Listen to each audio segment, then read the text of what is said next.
gusto ko lang sabihin sa inyo, i-start nyo na yung vlog nyo sa 2025.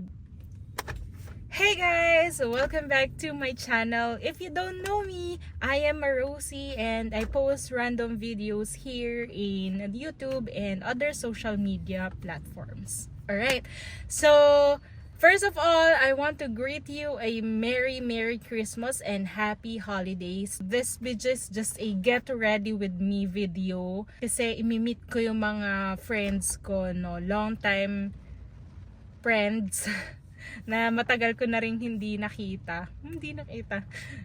Ayun, so quick lang tong video na to kasi ang pag-uusapan lang natin for today while doing my makeup is to start your journey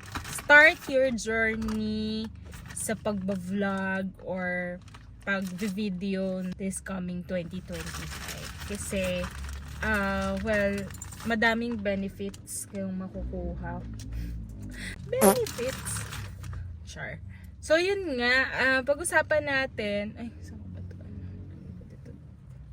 pag-usapan natin yung kung gusto nyong mag-vlog na rin this coming 2025 if hindi pa kayo nalimutan ko. If gusto nyong mag-start ng vlog nyo this coming 2025, halika, pag-usapan natin yan while doing my makeup. So, yung pag-vlog kasi, hindi siya para doon sa mga matataas yung confidence, no? Or kaya naman yung mga walang hiya. Pero, 'di ba? Alam naman natin may mga faceless YouTube 'yan, or kaya naman kung gusto mo ganito, yung nagpapakita ka ng mukha tapos kung ano-ano mang gusto mong ibahagi sa mga followers mo, pwede rin naman. Pero sinasabi ko sa iyo ngayon, bago matapos ang taon, sana sa 2025, mag-vlog ka na rin. Whether it's a faceless YouTube or ganito na binivideohan mo yung sarili mo. No matter what it is, i-start mo na yung pag-vlog mo ng 2025. Kasi bukod sa gusto mong i-video yung mga memories mo or kaya naman plus kumita, ganyan. So, set aside na natin yung kumita. Kung nag-e-enjoy ka sa pag-vlog, why not gawin mo na agad? So, ako kasi, hindi kasi ako consistent talaga. Kasi, alam mo dati, babalikan ko, nung bata ako, gustong gusto ko talagang mag-video, ganyan. So, sabi ko noon, kapag nagkaroon ako ng maayos na camera, i-start ko na yung vlog ko, no? So, nung bata ako, hindi naman ako nagkaroon ng magandang cellphone or what, ganyan. Nung nagkatrabaho na lang ako, saka ako nagkaroon ng mga magagandang, kumbaga, cellphone na maganda, ganyan. So, sabi ko, pag nagka-cellphone ako ng gano'n, i-start ko na yung vlog ko. So, nagka-cellphone nga ako, no? Hindi naman siya masyadong high-end na phone, pero maganda naman yung quality ng camera, no? So, nag-start ako, ganyan.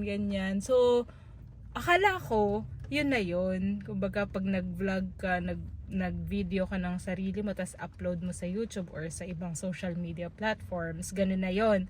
Hindi pala. So, kailangan mo palang i-edit yung mga videos mo para, syempre, matanggal yung mga hindi necessary na video, no? Wala akong laptop that time. So, ang ginamit ko lang ang ginamit kong pang-edit is cellphone din, which is ang hirap kasi every step kailangan mong balikan, delete. So, medyo nahirapan ako that time. Kaya parang hindi ako naging consistent sa pag-upload ng videos. Tsaka parang wala akong topic na ma-share kasi minsan lang ako parang bahay work. So, wala talaga akong life dati. Bahay work. Extrovert ako, pero introvert din ako. Masarap, kumbaga parang ambivert talaga, no? Masarap lang sa bahay, ganyan. So, parang wala akong masishare sa inyo kasi hindi naman din ako nagta-travel kasi I'm saving money for something. So, hindi ko alam ano bang i-share ko sa inyo. So, I tried doing crafts, tapos bibidyohan ko siya, pero parang ang bilis kong mawala ng interest. Ganun talaga siguro yung mga Aries, no? Ang bilis mawala ng interest sa isang bagay, no? From time to time, halimbawa dito nag-enjoy ka, super interested ka, tapos biglang ayaw mo na, gusto mo na ng bagong gawin, no?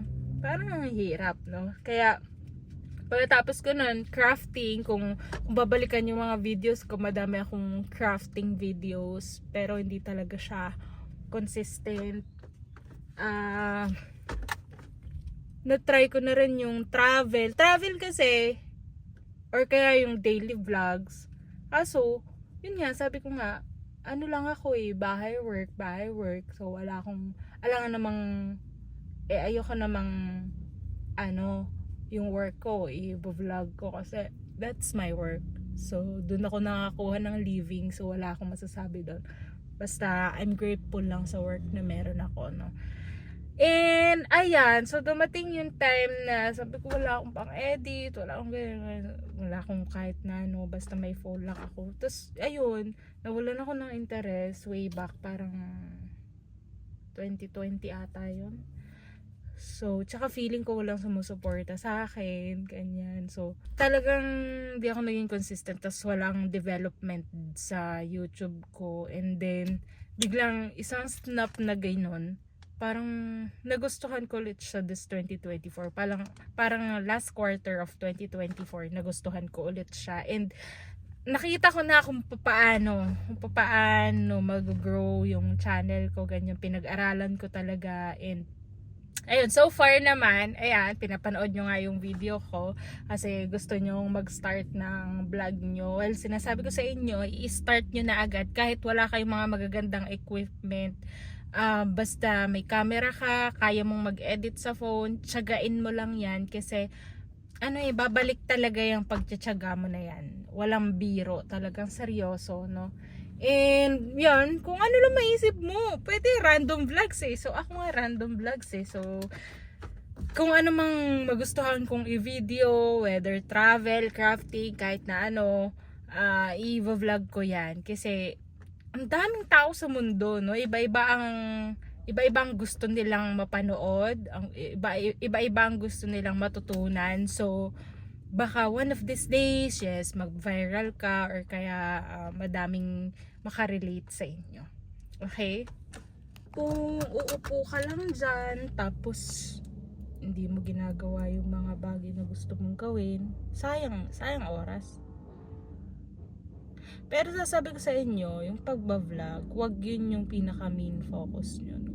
Parang dapat na-enjoy mo siya kasi pag hindi mo siya na-enjoy, parang iba yung agenda mo, hindi mag-enjoy, mapu-frustrate ka. So, dapat enjoyin mo lang yung journey ng pagbablog mo para, ayun, happy ka. Tapos, hindi ka frustrated na bakit wala kang views, bakit wala kang subscribers. Ayan. So, darating naman siguro yung time na may mga makaka-relate sa'yo. Sa dami naman ng tao sa mundo, imposibleng walang makarelate sa'yo, no? Yun. Gusto kong sabihin na i-start mo na agad. Kung feel mo, gusto mong gawin, i-start mo na. So, wala nang pinipigil sa'yo. Char. Yun. Tsaka, bukod doon, kung sakali, halimbawa, gusto mo kumita, hindi ko sinasabi na malaki yung kita sa pagbablog, no? Well, depende. Kung magaling ka, ganyan. Pero, extra din siya. Na-enjoy mo na, nag-edit ka, nag-video ka, kumita ka pa. 'Di ba? So, mahirap sa una talaga. Lahat naman, 'di ba? Lahat naman mahirap sa una, pero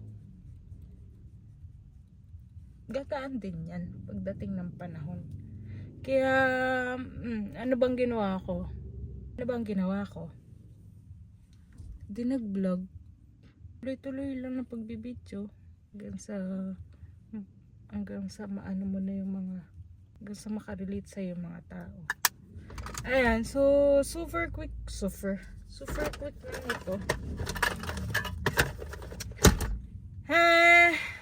Hindi na ako mag-lipstick. Mamaya na lang dun kasi mawawala din pag kumain ako.